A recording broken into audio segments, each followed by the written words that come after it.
നിങ്ങളോർക്കും ഈ ഗ്ലൗസൊക്കെ ഇട്ടിത് ഇങ്ങോട്ടാണെന്നല്ലേ? ഇതുണ്ടല്ലോ, ഞാൻ നേഴ്സിംഗ് പഠിക്കുമ്പോൾ ശീലിച്ച ഒരു ശീലമാണ് കേട്ടോ. അവിടെ ആദ്യം പഠിപ്പിക്കുന്നത് ഹൈജീനാണ്, വൃത്തിയെക്കുറിച്ചാണ്. അതുകൊണ്ട് തന്നെ ആ ശീലം ഞാൻ ഇതുവരെ മറന്നിട്ടില്ല. അപ്പോൾ നമുക്ക് കുറച്ച് നേരം, ഒരു ദിവസത്തെ കുറച്ച് നേരം നിങ്ങളുമായിട്ട് ഷെയർ ചെയ്യാം. അപ്പോൾ എന്താണേലും ഉച്ച കഴിഞ്ഞുള്ള സമയമാണ് കേട്ടോ. 4 മണിയൊക്കെ സമയമായിട്ടുണ്ട്. ഇപ്പോഴും നല്ല വെയിലുണ്ട് കേട്ടോ. അപ്പോൾ നമ്മൾ വീടിന് ചുറ്റും ഉണ്ടല്ലോ കുറച്ച് ഗപ്പിക്കുളങ്ങൾ സ്ഥാപിച്ചിട്ടുണ്ട്. ഫ്രിഡ്ജ് ബോക്സ്, ടാങ്ക്, അതുപോലെ ബേസിൻ, അങ്ങനെ കുറച്ച് ഗപ്പിക്കുളങ്ങൾ സ്ഥാപിച്ചിട്ടുണ്ട്. അതെന്താണെന്ന് വെച്ച് കഴിഞ്ഞാൽ നമ്മുടെ പച്ചക്കറിയും ചെടികളൊക്കെ നിൽക്കുന്നതുകൊണ്ട് തന്നെ കൊതുക് വന്ന് മുട്ടയിടാൻ ചാൻസ് കൂടുതലാണ് കേട്ടോ. വൈകുന്നേരം സമയമാകുമ്പോഴത്തേനും ഇവർ വന്ന് നമ്മളെ ശല്യം ചെയ്യും. അതിന് വേണ്ടിയിട്ടാണ് ഞാൻ ഈ ഗപ്പിയെ വളർത്തുന്നത്. അതുപോലെ തന്നെ എനിക്ക് 2 കോഴിയുണ്ട് കേട്ടോ.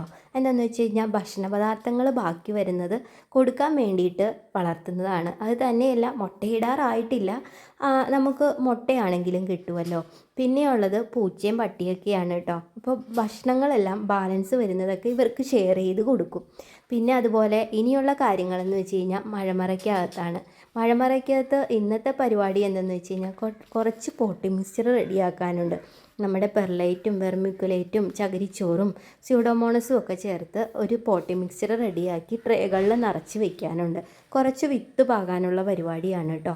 പിന്നെ എന്തെന്ന് വെച്ച് കഴിഞ്ഞാൽ നമ്മുടെ പച്ചക്കറികളൊക്കെ നനയ്ക്കുക എന്നുള്ളത് അതൊരു നല്ലൊരു പണിയാണ്. ഇന്ന് രാവിലെ മഴ പെയ്തതുകൊണ്ട് തന്നെ പുറത്തുള്ളതൊന്നും നനയ്ക്കണ്ട കേട്ടോ. പക്ഷേ ഇച്ചിരി നേരത്തെ വെയിൽ കൊണ്ട് തന്നെ നമ്മുടെ മഴമറയിലെ ചെടികളെല്ലാം വളരെ ക്ഷീണിച്ച് നിൽക്കുവാണേ. ഒരു നേരം നനച്ചില്ല എന്നുണ്ടെങ്കിൽ അവരെല്ലാം തളർന്നൊടിഞ്ഞ് നിൽക്കും. അതൊരു നല്ലൊരു പണിയാണ് കേട്ടോ. എന്താണെങ്കിലും ഇപ്പോൾ കുറച്ച് ദിവസമായിട്ട് മഴയൊക്കെ പെയ്യുന്നതുകൊണ്ട് നമുക്ക് ഹെവി ആയിട്ടുള്ള ജോലി വരാറില്ല. അല്ലെന്നുണ്ടെങ്കിൽ രാവിലെ തൊട്ട് വൈകുന്നേരം വരെ നമ്മളിതെല്ലാം ചെയ്താലും സമയം നമുക്ക് കിട്ടത്തേയില്ല. അപ്പോൾ ഇന്നത്തെ കുറച്ച് നേരം നിങ്ങളുമായിട്ട് ഷെയർ ചെയ്യുവാണ്. അപ്പോൾ ഇന്നത്തെ വീഡിയോ ഇഷ്ടപ്പെടുവാണെങ്കിൽ ലൈക്ക് ചെയ്യാനും സപ്പോർട്ട് ചെയ്യാനും മറക്കല്ലേ.